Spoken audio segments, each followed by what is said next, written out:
Bom dia, queridos alunos do quinto ano. E aí, tudo bem? Espero que todo mundo tenha aproveitado bastante o recesso junino para descansar, para brincar, para fazer artesanato, plantar, para fazer feito alguma coisa que vocês gostem. Na aula de hoje, darei sequência ao estudo sobre os animais. Na aula passada, vocês estudaram os animais vertebrados e perceberam que todos os vertebrados possuem coluna vertebral, tá? Que é o que mantém os animais em pé. Nós somos animais mamíferos e ficamos em pé por causa da coluna, tá? E também estudaram que os vertebrados é dividido em 5 grupos, né? Temos aí os mamíferos, répteis, anfíbios, aves e peixes. A Usana tem uma luzinha com várias imagens de cachorros, né? Raças diferentes, porque cachorro é um animal vertebrado, né? Tá no grupo dos mamíferos. E eu amo cachorro. E é uma blusa que eu ganhei de uma aluna bem querida da turma. E hoje darei sequência ao estudo sobre animais invertebrados. Então, os animais invertebrados, eles não possuem coluna vertebral, né? A maior característica deles. Os animais invertebrados, eles são moles, né? A maioria são molengas, tem um corpo cheio de segmentos, no caso da minhoca. Alguns animais têm uma proteção, no caso das lesmas, né? Que tem essa parte calcária. Alguns são inofensivos, né? A joaninha. Outros são super perigosos, né? Porque contém muito veneno, que é o caso aí do escorpião. E os invertebrados compõem o maior número de animais do planeta Terra, visto que os vertebrados eles estão ali entre 1 a 5%, né, de animais do planeta Terra. Então vamos lá. E os animais invertebrados, eles são divididos em grupos, assim como os animais vertebrados, né? Alguns possuem patas, né? Ou, desculpa, 6 pares.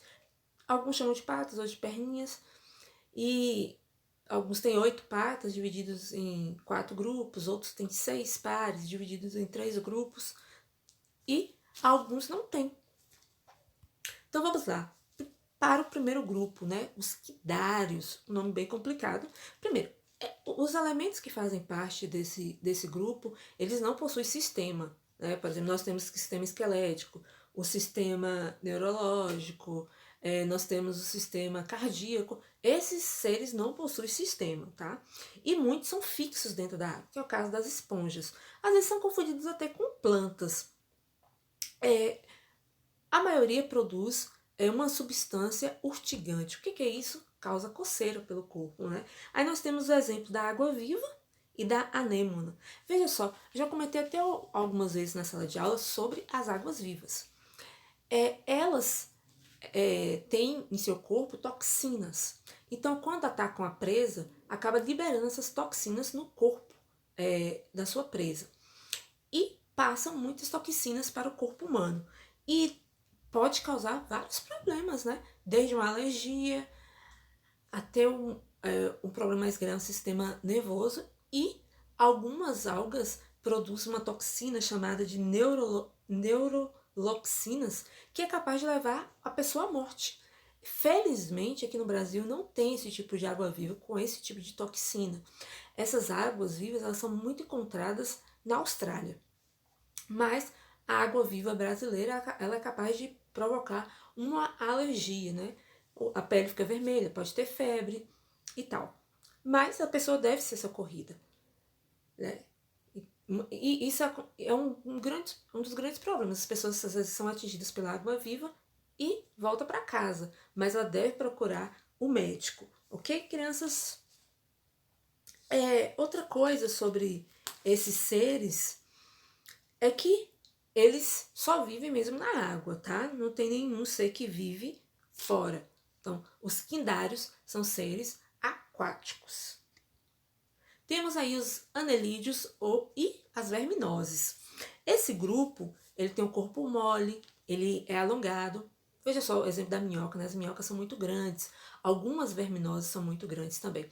No ano passado, nós estudamos o exemplo de uma verme que ela pode ter, em média, entre 1,5 m, 2 metros, e vive dentro de um corpo, tá? Porque elas ficam, tipo, enroladas, né? Por isso que elas conseguem se alojar no corpo humano. Então, são parasitas. E são segmentadas. Elas respiram através da pele, ok? E muitas vivem no solo, por exemplo, por causa da minhoca. A sanguessuga, ela é mais aquática. Ela é aquática. E tem as vermes que elas dependem de outro corpo para sobreviver. Por exemplo, o corpo humano. Então, quando uma pessoa ela tem uma verme alojada em seu organismo, o que acontece? A verme acaba absorvendo os nutrientes que vai para o corpo do humano, fazendo com que este corpo adoeça. Então, muitas pessoas ficam amarela, ficam com a aparência, né? A pele amarela, sentem fraqueza, desânimo, dentre outros fatores. E por isso que tem que fazer exames, né, com frequência para saber se a pessoa tem um C desse dentro dela. E se tiver, precisa ser cuidado. As minhocas são super importantes aí para a agricultura, né? Elas são responsáveis por oxigenar a terra, né? Fazendo seus túneizinhos aí. E aí outra coisa, as parasitas, as verminosas, elas causam grande deficiência nos sistemas humanos. E nós temos o caso da sanguessuga. Olha, a sanguessuga ela é usada, né, na área da medicina há mais ou menos 2.500 anos.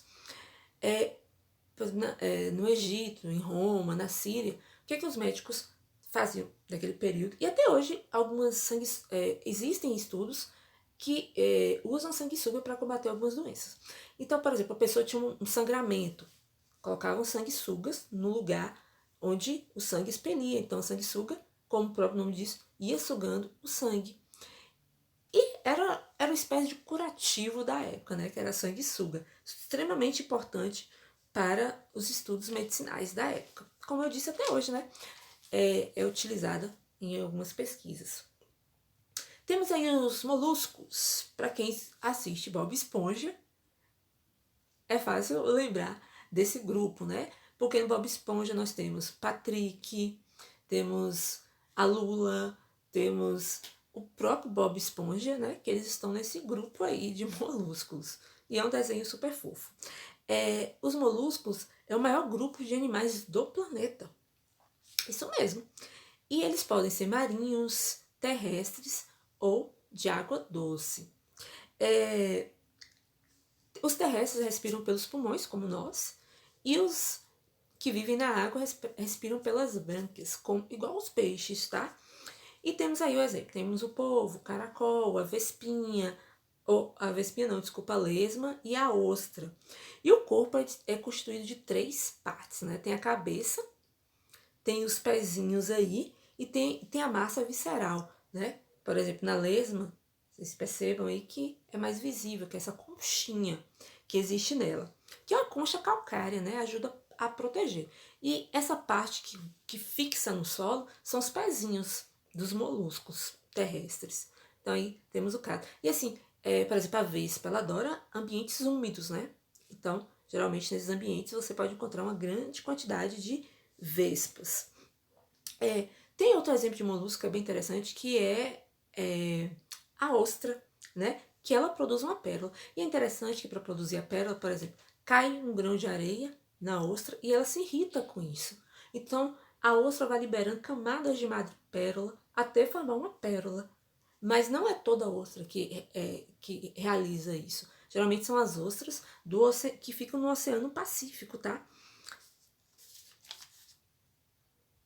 E vamos para outro grupo enorme, que é o grupo dos artrópodes, né? Que eles têm perninhas articuladas, têm cabeça, alguns têm antenas, outros são extremamente venenosos, no caso do escorpião, tá? Alguns produzem os exoesqueletos. Que é isso, tia? Que nomão? Eu não sei se vocês já ouviram falar que a cigarra, quando chega um período, ela poca, né? Entre aspas, ela poca. Mas ela não estoura. O que acontece? A cigarra, ela vai crescendo e chega um momento que ela sai de dentro de uma casquinha, porque o corpo dela já está muito grande. Então abandona essa casquinha. Então muitos artrópodes, eles liberam essas casquinhas, tá? Que é esqueleto, o nome adequado. Então vamos lá. Primeiro tem os insetos, que faz muito parte da nossa vida, né? Tem inseto para tudo que é lado. E ele é dividido, né, em algumas partes. Temos a cabeça, o tórax e o abdômen. Geralmente na cabeça tem antenas. Repare só, olha o tanto de insetos que tem aí e as anteninhas aí. Então, temos a joaninha, que é um serzinho extremamente inofensivo. Às vezes você encontra no pé de coentro, erva doce. Tem a barata já é um ser assim, um pouco perigoso, né? Por exemplo, as baratas voadoras, elas costumam liberar urina, que pode cair nos olhos, causando uma irritação muito grande. E é nojenta, né? Um aluno me perguntou se os insetos têm coração. Eles têm um órgão que é o coração deles, mas é muito diferente do nosso coração, tá? Muito diferente mesmo. Então, por exemplo, formiga e barata, eles têm um pequenino coração. Lembrando que não é igual ao nosso. E eles possuem 3 pares de patas. Olha aí, vocês podem contar. Barata, 1, 2, 3, 4, 5, 6. Temos a esperança, a joaninha, a formiga, que tem esses pares, tá? Depois temos os artrópodes crustáceos. Algumas pessoas têm alergia aos crustáceos, por exemplo, camarão provoca uma alergia terrível. Algumas pessoas não podem comer. E eles respiram pelas brânquias, tá? E a maioria tem uma partezinha dura, né? Que é a partezinha calcária. No caso do caranguejo, o siri também tem. E temos o último grupo, que são os aracnídeos. Aí já mora o perigo, né? Nós temos espécies de aranhas que são inofensivas. Tem as aranhas gigantescas, que as perninhas são bem fininhas. Elas não são inofensivas. Às vezes passa na pele e aparecem umas borbolhazinhas, mas não são venenosas. Já tem outras espécies de aranhas, por exemplo, a aranha marrom.